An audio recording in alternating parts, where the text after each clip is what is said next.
కదా భయ్, కింద ప్యాంట్ వేసుకున్నామా, దాని మీద ఒక చొక్కా వేసుకున్నామా, చేతికో వాచ్ ఎట్టామా, బెల్ట్ ఎట్టామా, కళ్ళజోడు ఎట్టామా, సెంటు పుచ్చుకు పుచ్చుకు అని కొట్టుకుని వీడియోలు చేసామా, అవి నలుగురికి చూపించి వీడియోలో ఫాలోవర్స్ని తెచ్చుకున్నామా వీడియోల ద్వారా అన్నట్టు ఉండాలి. అంతేగాని రాజకీయం గురించి మాట్లాడితే దానిపైన అవగాహనతో మాట్లాడాలి. పాపం వచ్చేసి మనకి ఒక సెటప్ ఉంది, ఓ మైకు, ఒక కెమెరా, ఒక రిచ్ సెటప్ ఉంది కాబట్టి మాట్లాడేద్దాం రాజకీయాల గురించి అంటే కుదరదు. ఏదో అన్నాం, ఉచిత ఇసుక విధానం గురించి అన్నారు, పాత రేట్ల మీదే నడుస్తున్నాయి అన్నాం. ఉచిత ఇసుక విధానం పాలసీ అమలు అయ్యింది, అమలు జరిగింది, ఉచితంగా ప్రజలు ఇసుక తీసుకెళ్తున్నారు. ఎస్, రేట్లు ఉంటాయి, గత ప్రభుత్వం కన్నా పోలిస్తే తక్కువ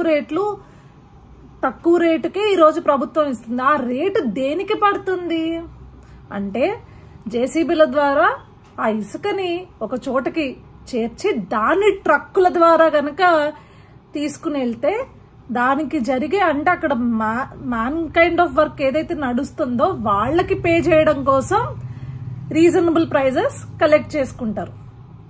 అదేవిధంగా క్లియర్ గానే చెప్పారు కదా రాష్ట్ర ముఖ్యమంత్రి వర్యులు, తీసుకెళ్ళవయ్యా, నువ్వు వచ్చి తవ్వుకుని నీకు ఎంత కావస్తుంది ఇసుక తీసుకునేళ్ళు రీచ్ లోంచి, నిన్నెవడు ఆపడే. మరి ఇది ఉచిత ఇసుక పాలసీనే కదా, దీనిపైన మనకు అవగాహన లేదు. ఈ స్టేట్మెంట్ కనీసం మన ముఖ్యమంత్రి వర్యులు ఇచ్చిన తర్వాత దీనిపైన కనీసం నీకు తెలియదు, ఎందుకంటే నువ్వు ఏ రోజు రాజకీయాల గురించి పట్టించుకోలేదు. ఈ రోజు కొత్తగా ఫాలోవర్స్ కోసమో లేకపోతే మీ తమ్ముడు పీడో హనుమంతు అరెస్ట్ అయిన తర్వాత అది గట్టిగా వైరల్ అయిన తర్వాత అందరు నిన్ను నీ కుటుంబాన్ని వేసుకున్న తర్వాత ఈరోజు వచ్చి నువ్వు రాజకీయాన్ని మాట్లాడుతున్నావు. సరే, ఇంకొకటి ఏదో అన్నావు, సూపర్ 6 అమలు గురించి అని ఏదో మాట్లాడుతున్నావు. సూపర్ 6 అమలు గురించి నువ్వు మాట్లాడే ముందు మొన్ననే ముఖ్యమంత్రి వర్యులు దీపం పథకం దీపావళి నుంచి అమలు జరుగుతుంది అని చెప్పారు. మరేంటి సూపర్ 6 అమలు పరచాలి అంటే ముందు గత ప్రభుత్వం ఏ వ్యవస్థల్లో అసలు అస్తవ్యస్తం చేసిందో వాటన్నిటిని స్థిరీకరణ చేసే ముందు అసలు నిజంగా అస్తవ్యస్తం అయిపోయిన ప్రతిదాన్ని కూడా ఒక లైన్అప్ తీసుకుని అసలు వీళ్ళు ఏ రకంగా గత ప్రభుత్వం వాళ్ళందరూ కూడా డెస్ట్రాయ్ చేశారు పూర్తిగా వ్యవస్థల్ని, ఆర్గనైజేషన్స్ అన్నిటిని చూసి దాన్ని సరి చేసుకుంటూ ఈరోజు ఒక డెసిషన్ తీసుకుని జనాల వరకు మనం ఒకటి తీసుకెళ్తున్నాం అంటే ఒక ప్రాపర్ గా ఇచ్చే పరిస్థితి ఉండింది. అదే సూపర్ 6 లో ఇమ్మీడియట్ గా 3000 ఉన్న పెన్షన్ ని జగన్మోహన్ రెడ్డి లాగా డ్రాగ్ చేసుకుంటూ 5 ఏళ్లకి 2000 ఉన్న పెన్షన్ ని 3000 ఇవ్వాల.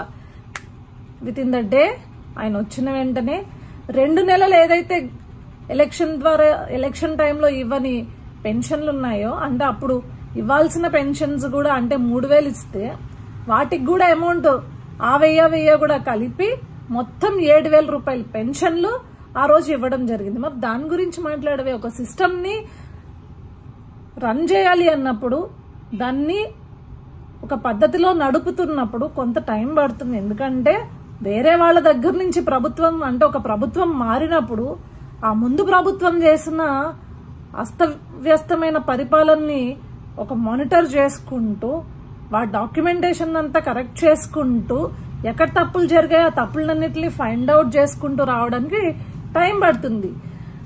కాదబ్బాయ్, ప్రభుత్వం వచ్చి 3 నెలలు కూడా కాల, చాలా పాష్ ఇంగ్లీష్ మాట్లాడుకుంటూ వీడియోలు చేసేస్తున్నంత మాత్రం క్వశ్చన్ చేయడం అయిపోదు. చూడు,